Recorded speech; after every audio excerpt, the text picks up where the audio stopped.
All right, everybody, how's you doing? I'm Regular John. Welcome back to another episode of Regular John TV.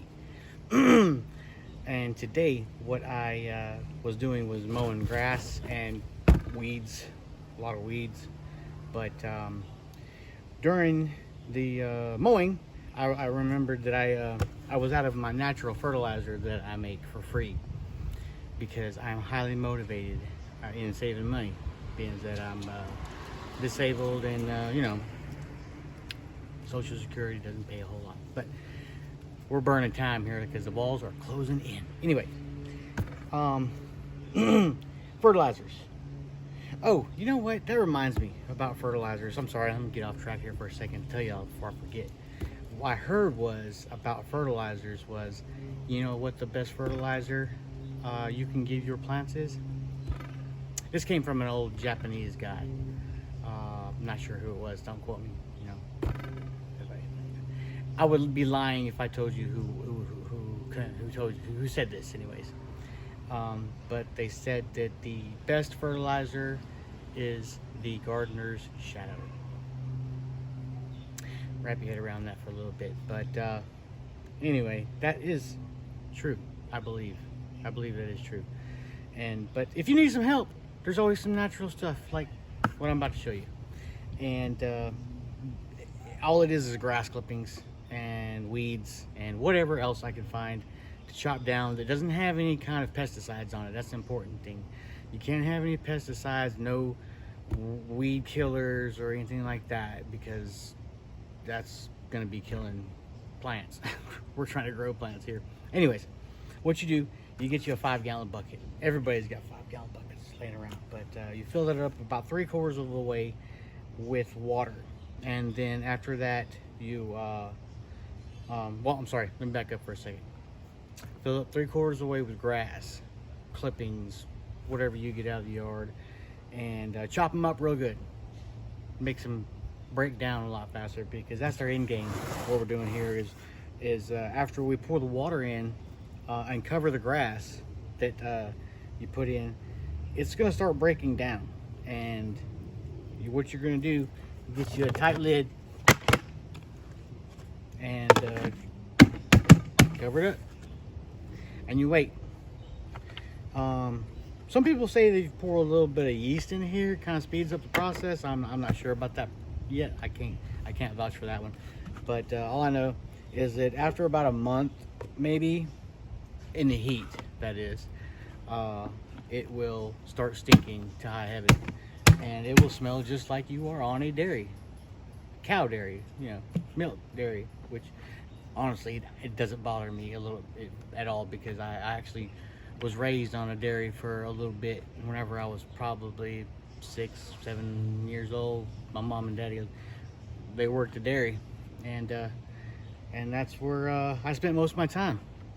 But and I guess that's where I got the trait, or whatever it is, I don't know what you call it, but whenever I pass a cow pasture, it gives me a feeling of I don't know what it is, but the smell of a cow pasture really reminds me maybe of my childhood. Anyways, fertilizers, yeah, it turns into cow poop after a little while, I guess, because maybe the enzymes are somewhat similar inside the cow's stomach, but it smells just like cow poop. I shit you not. Pardon my French. And then, but also, because it's not always, that's not all I use. I'll use this 90% of the time, because I'll add this in every time I water. Sometimes every time I water, I'll put about a half a cup of this in my my watering can, and then also some of this stuff, fish fertilizer, Alaskan fish fertilizer. Just this stuff alone right here. If you were just using this stuff alone, which is perfectly, I don't know, probably the most natural thing you can get for your plants, in my opinion. Take it for what it's worth. Blue Monty, I know, but the natural stuff's the best way to go. You can't overdo it. You're not going to burn your plants. It's just going to stink a little bit, just for a little bit. But other than that, I don't use this stuff exclusively. I'll also, in the beginning of the growing season, I'll start off with the first couple of fertilizer treatments that I do is going to be with Miracle-Gro, a high nitrogen Miracle-Gro, or whatever you want to come up with. This here is 24% nitrogen. It's only 8% phosphorus and 16% of potassium, which is fine, because in the early stages of growth we are looking for green leaves, a lot of leaves. Later on comes the fruit, but we need to make leaves, and this is how I think the best way to do it right here. And that's just starting of the season.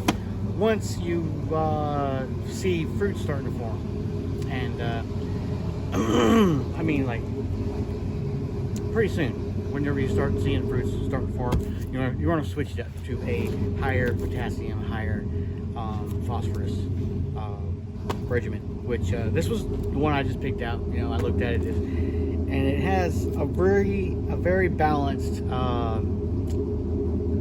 got a balanced diet. 888. It's gonna slow down on the green leafy. I'm saying too much. I know. I'm sorry, but you know what I'm saying. After you start seeing fruits, you're going to switch it up to a higher potassium, higher phosphorus regimen. That's probably the lowest you want to go.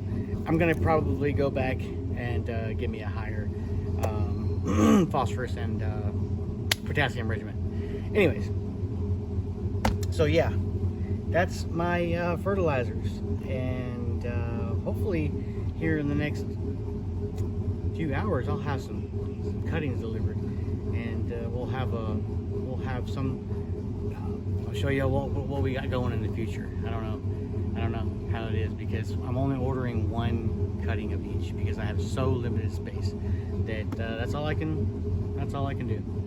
But if you have made it this far, I appreciate it that you have stuck around this far and choosing my video, because there's a ton.